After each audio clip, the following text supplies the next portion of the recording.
memory. The technical term is hyperthymesia or something like that. But pretty much what it is like a really advanced capability of remembering your own life.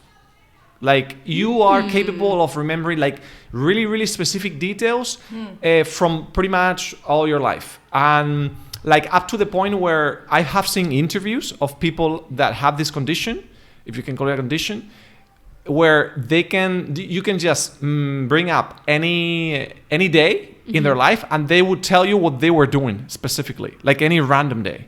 Wow. That's it's really intense. It's really intense. But the thing is, it's not really common. I mean, I have been researching a little bit about this, and apparently this thing was discovered or diagnosed, no? As a special condition, maybe 10 years ago or something. Como hace unos 10 años se descubrió esta tendencia, ¿no? Esta condición.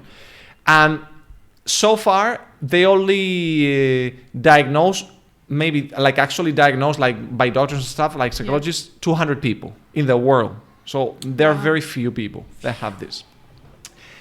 And now one cool, but of course, what I wanted to, I just wanted to use this as like a conversation starter.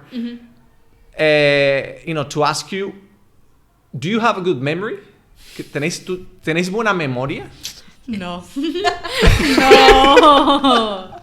Terrible. I have some friends who have amazing memories. Like really? At first when you brought it up, I was like, oh, that's them. And like, cause like they could remember like what earrings you were wearing 2 years ago when you went to that thing. Exactly. Like that's what they can remember. But I'm like, I'm the person who needs like an app or something to like practice my memory. Yeah. Like I think I have a good short-term mememory, but not a long-term memory. Hey. Like I can't remember. Like some people are like, I remember being 3. I'm like, I don't. Like, you know what I mean? Like, I don't know. My memory started when I was like 15. Like, Yeah.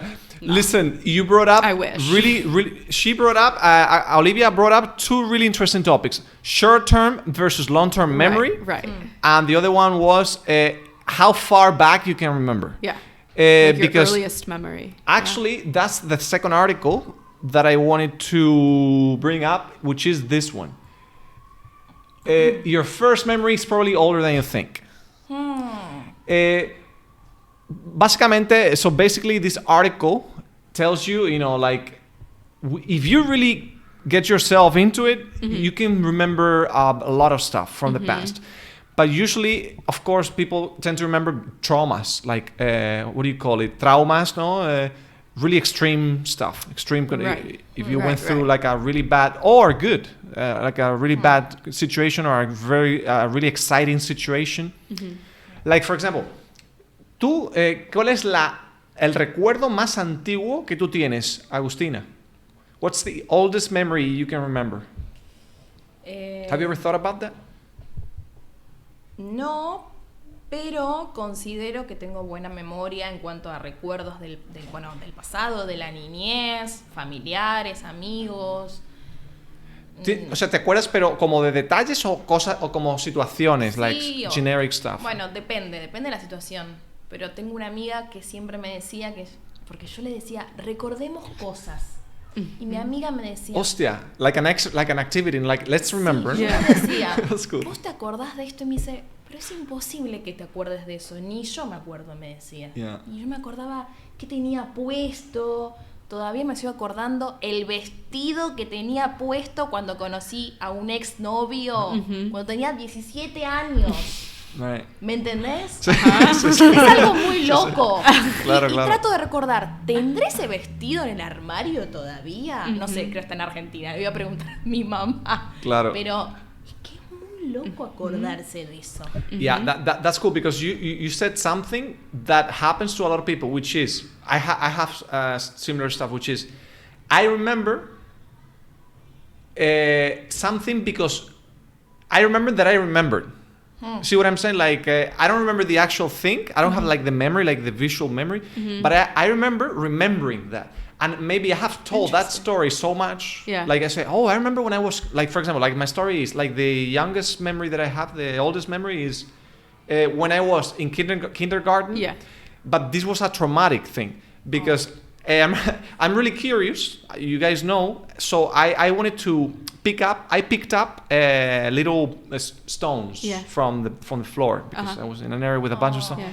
So I remember that I enjoyed putting trying stones like how far they could go inside my nose. Inside my nostril. I have a friend who does that too. Well, did that when they were little. Okay, I've never done it. That was just me. No, it's like a kid thing. They just put stuff up their nose. It really is. Es amigo. Es de niños. Claro, es como curiosidad, ¿no? It's like, it's a hole. How far does it go? Like, I don't know. Es de niños. Como poner los dedos en el enchufe. En el enchufe. ¿Qué es esto? On the plug, putting the fingers on the plug.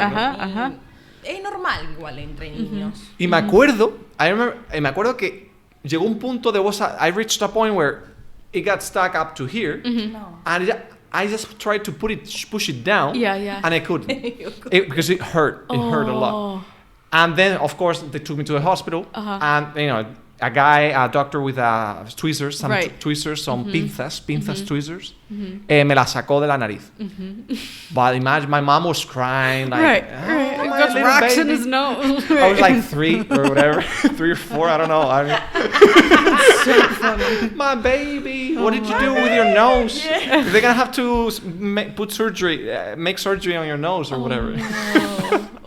No. So that's the thing. But if I really think about it, like I don't remember details, but my mom told me this story back so many times that I think I convinced myself that I have like flashbacks. Right. The memory. So like, you have more of the memory of the telling of the story. Yeah, like not the so retelling. Yeah, like the constant retelling of the story. Interesting.